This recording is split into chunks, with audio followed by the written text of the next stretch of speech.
என்னை நாற்றம் எடுக்க வைக்க பாதாளம் போராடிட்டே இருக்குது. என்னை நாற்றம் எடுக்க வைக்க புழுக்கள் போராடிட்டே இருக்குது. இந்த புழுக்கள் எங்கே உள்ளது? பாதாளத்தில் உள்ளது, நரகத்துக்கு உரியது. அப்போ நரகத்துக்கு உரிய ஏதோ ஒண்ணு என்னை நாற்றம் எடுக்க வைக்கும்படி, கெட்டு போக பண்ணும்படி அது போராடிட்டே இருக்குது. அதனாலதான் கர்த்தர் சொல்றாரு, எப்பா உடன்படிக்கை பெட்டிக்குள்ள கொண்டு வச்சிரு. இந்த மன்னாவை உடன்படிக்கை பெட்டிக்குள்ள வச்சிரு.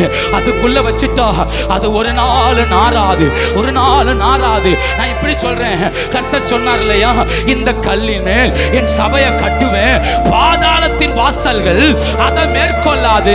அந்த கல் இயேசுவே, அந்த கல் இயேசுவே. இயேசுவின் மேல கட்டப்பட்டா, இயேசுவோடு நான் சேர்ந்து நடந்தா, இயேசுவோடு இணைஞ்சுக்கிட்டா, பாதாளத்தின் புழுக்கள் என்னை சேதப்படுத்துவது இல்லை. கர்த்தரை மகிமைப்படுத்துங்க பார்க்கலாம். பாதாளத்தின் புழுக்கள் என்னை சேதப்படுத்துவதில்லை. இந்த கால வேளையில யாருடைய வாழ்க்கையெல்லாம் பாதாளம் மேற்கொள்ளுதோ அந்த அதிகாரங்கள் இன்னும் பகல் உடைவதாக.